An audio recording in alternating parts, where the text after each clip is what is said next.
अस्सलाम वालेकुम व्यूअर्स। आज मैं आपको इंडस्ट्रियल डिज़ाइन के बारे में कुछ बताने वाला हूँ कि एक फैक्ट्री कंस्ट्रक्ट करते वक्त आपने फ़र्स्ट स्टेप्स क्या माइंड में रखने हैं।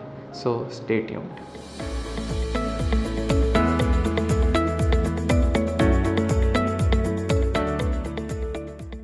जो फर्स्ट पॉइंट है, आपने ये देखना है कि आप लैंड जहाँ पे ख़रीद रहे हैं कि वो एग्रीकल्चर लैंड है, उसकी सॉइल की टोपोग्राफी कैसी है और रोड लेवल से कितना नीचे है।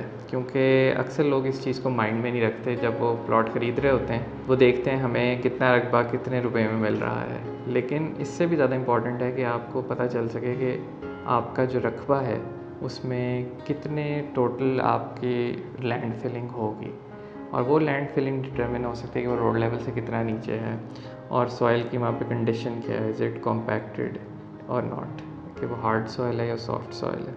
सो फर्स्ट थिंग इज़ कि आप ये माइंड में रखें कि जहाँ भी आप लैंड ख़रीदें कोशिश करें जहाँ पे लैंड फिलिंग से कम रिक्वायर्ड हो उस जगह पे ख़रीदें, बेशक वो आपको थोड़ा एक्सपेंसिव ही क्यों ना पड़ता हो। सेकंड पॉइंट जो है, आपने फ़र्स्ट ऑफ़ ऑल अपनी बाउंड्री वॉल कंस्ट्रक्ट करनी है। और अगेन बाउंड्री वॉल फैक्ट्री की कंस्ट्रक्ट करते हुए आपके पास लेआउट डिज़ाइंस ऑलरेडी मौजूद होने चाहिए। क्योंकि लोग अक्सर ये करते हैं जी लैंड हमने एक्वायर कर लिया तो उसे जल्द से जल्द हम चार दीवारी करते हैं ताकि हम कब्ज़ा उसमें ले सकें। उसका नुकसान ये होता है कि आपने अभी तक थॉट आउट ही नहीं किया होता कि फैक्ट्री की एंट्रेंस कहाँ से है, गेट्स आपने कहाँ पे लगाने हैं, कहाँ नहीं लगाने। वेस्टेज को अवॉइड करें। ये ना हो कि आप एक दफ़ा बाउंड्री वॉल कंस्ट्रक्ट कर दें और उसके बाद आपको एहसास हो यार लेआउट डिज़ाइंस में मुझे इसका गेट इधर नहीं रखना, ये नॉर्थ साइड पे नहीं रखना, मुझे वेस्ट पे रखना है, वेस्ट पे नहीं रखना, ईस्ट पे रखना है। तो ये सारी प्लानिंग जो है लेआउट डिज़ाइंस पहले से फैक्ट्री के उस एरिया ऑफ लैंड के हिसाब से आप तैयार करवा लें before starting with the construction process.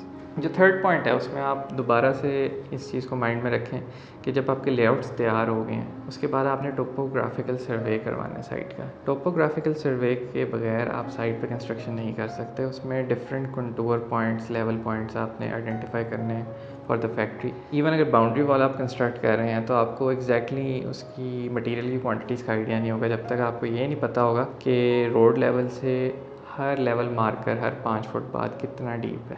तो उस कैलकुलेशन को आप अपनी एक्यूरेट रखें, प्रॉपर टोटल स्टेशन से पहले उसका सर्वे करवाएं। साथ ही साथ आप सॉइल टेस्टिंग भी करवा लें, क्योंकि सॉइल टेस्टिंग आपको उस सॉइल की स्ट्रेंथ के बारे में एक बड़ा ब्रॉड बेस्ड आइडिया दे देगी। अदरवाइज़ आपको आइडिया ही नहीं होगा कि वहाँ पे आपको कितनी फाउंडेशन रखनी है स्ट्रक्चर के लिए, इवन बाउंड्री वॉल के लिए, to ensure stability of the structure. सबसे पहले टोपोग्राफिकल सर्वे करवाएं, साथ साथ आप उस साइट पे एक सॉइल टेस्टिंग का रिपोर्ट जो है वो जनरेट करवाएं। और उससे भी सिर्फ एक पॉइंट पे सॉइल टेस्टिंग ना करें। अगर आपकी जितनी बड़ी, सपोज़ मैं अस्यूम करता हूँ आपकी 50 एकड़ की फैक्ट्री है, 50 एकड़ में आप उसे कर लें अराउंड 10-12 पॉइंट्स लगा लें डिफरेंट जगहों पे, जहाँ से आप सॉइल के सैंपल्स लें और उन्हें टेस्ट करवाएं इन प्रॉपर लेबॉरेटरीज जो कि ऑथराइज हों फ्रॉम IEEE। जो नेक्स्ट स्टेप है, आप एक 3D लेआउट फ्रॉम आर्किटेक्ट तैयार करवाएं, जिसमें आप अपनी जो फैक्ट्री है उसकी कॉन्सेप्चुअल लेआउट से लेके उसकी 3D मॉडलिंग तक ईच एंड एवरीथिंग अपने आर्किटेक्ट से डिटेल में बैठ के डिस्कस करें। और जो जो आपको प्रॉब्लम्स हैं उनको आप सामने रखें कि कहाँ कहाँ आप अपने ऑपरेशंस को एफिशिएंट बनाना चाह रहे हैं जो कि करंटली नहीं हैं। और अगर ब्रांड न्यू सेटअप है आपका तो आप इंडस्ट्रियल प्रैक्टिसेस के बारे में पढ़ें, बुक्स पढ़ें ज़्यादा से ज़्यादा कि कौन सी फैक्ट्रीज़ को किस तरह ऑप्टिमाइज़ किया जा सकता है। जैसे कि आप अगर टोयोटा कंपनी को देखें जो कार मैन्युफैक्चरिंग कंपनी है, उन्होंने एक अपना एक मेथड बनाया हुआ है जो कि सब आपकी जो ओवरऑल फैक्ट्री के ऑपरेशन है उनको एफिशिएंट बनाता है।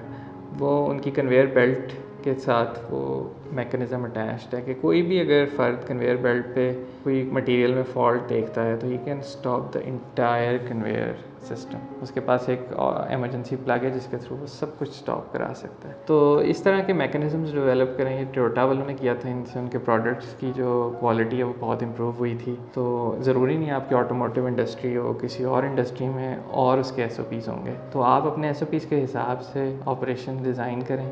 और ये अगेन आपकी जो इनिशियल स्टेज है उस पर ही हो जाना चाहिए, जो कि लोग अक्सर अवॉइड करते हैं इस तरह के ऑपरेशनल इश्यूज़ को at the stage of the drawings, architectural drawings वो डिस्कस नहीं करते अपने आर्किटेक्ट के साथ, जो कि अगेन हिंडर करते हैं उस आर्किटेक्ट को उन प्रपोजल्स के अंदर इनके लिए जगह बनाने के लिए। जो नेक्स्ट स्टेप है, आपने अपने आर्किटेक्ट के साथ बैठ के डिटेल्ड उसका 3D लेआउट जो है उसको व्यू करना है। उसमें जो बग्स हैं या जो उसमें आपको चीज़ें बॉदर कर रही हैं उनको एलिमिनेट करें और उसमें जो रिक्वायर्ड एडिटिंग है वो करवाएं। और इसके अलावा आप एक प्रोफेशनल इंजीनियरिंग कंसल्टेंट को हायर करें, क्योंकि अगेन आर्किटेक्ट सब कुछ नहीं कर सकता, उसकी एक लिमिटेड स्कोप है जिसमें उनसे चीज़ों का आइडिया है। आप एक कंसल्टिंग फर्म हायर करें, उनके पास आर्किटेक्ट्स भी होते हैं, civil engineers, electrical engineers, mechanical, geotechnical, तो वो सारे एस्पेक्ट्स को ना फैक्ट्री के एवेलुएट करेंगे आपके लेआउट के बेस पे और आपको एक BOQ डॉक्यूमेंट बना के देंगे जिसमें हर चीज़ का बिल ऑफ क्वांटिटीज़ डॉक्यूमेंट होता है BOQ। उसमें हर चीज़ मैंशनड होती है, आपकी फैक्ट्री की बिल्डिंग बननी है उसमें कितना मटेरियल लगना है, क्या उसकी फॉर्मेशन होगी, लेआउट्स, स्टेप्स, सारा कुछ मेंशन होता है उस BOQ डॉक्यूमेंट में। वो बनवाएं अपने कंसल्टेंट से और फिर उस BOQ को आप फ्लोट करें मार्केट में, उसकी बेस के ऊपर आप कॉन्ट्रैक्टर से कोटेशंस लें। अक्सर लोग ये करते हैं कि वो कंसल्टेंट हायर ही नहीं करते, वो डायरेक्ट कॉन्ट्रैक्टर के पास चले जाते हैं। तो उसमें नुकसान ये होता है अगेन कि क्योंकि contractor is there to do business, उसने पैसे बनाने हैं, तो वो आपको रेट्स अपने हिसाब से कोट करता है। बेशक आप इंडिविजुअली आप 3-4 क्लाइंट से इनिशियल कोटेशन ले के एक को फाइनलाइज़ कर लें, लेकिन आप उन कोटेशंस को वैल्यूएट भी नहीं कर सकते बिकॉज़ अक्सर लोग जिनके इंजीनियर्स नहीं हैं, जिनका एक्सपीरियंस नहीं है इस फील्ड में, तो वो एक्सपर्टीज़ नहीं रखते कि वो कोटेशंस भी वैल्यूएट कर सकें इंडस्ट्री की। तो इंडस्ट्री की कोटेशन को वैल्यूएट करना भी एक बड़ा स्पेशलाइज्ड जॉब है और उस स्पेशलाइज्ड जॉब के लिए आप अगर एक इंजीनियरिंग कंसल्टिंग फर्म हायर कर लें तो आपको बहुत फ़ायदा हो सकता है। तो इसके साथ साथ मैं ख़ुद भी मेंशन कर दूँ, ईगल आई कंस्ट्रक्शन जो है हम कंसल्टिंग भी करते हैं फॉर इंडस्ट्रियल क्लाइंट्स। और अगर आपने हमसे BOQ डॉक्यूमेंट बनवाने हैं, फिजिबिलिटी रिपोर्ट्स, इन्वायरमेंटल रिपोर्ट्स, तो हम वो सब कुछ तैयार करके दे सकते हैं क्लाइंट्स को। और अगेन हमारे कॉन्ट्रैक्टर्स के साथ लिंक्स भी हैं, तो हम वो चीज़ें, वो बिड्स जो हैं मार्केट में फ्लोट भी कर सकते हैं। इन हाउस हम काम भी कर सकते हैं कॉन्ट्रैक्टिंग का with in the scope of the industry.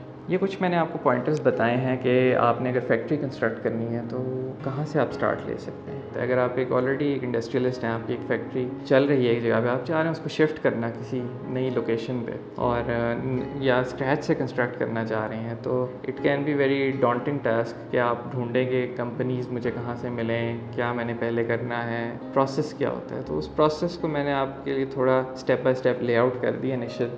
और अगेन मैं आपको, जैसे मैंने पिछले पॉइंट में कहते हैं, इंजीनियरिंग कंसल्टिंग फर्म जो है उसका बड़ा क्रूशियल रोल है और साथ साथ आपके आर्किटेक्ट का भी बड़ा क्रूशियल रोल है for the purpose of constructing the building.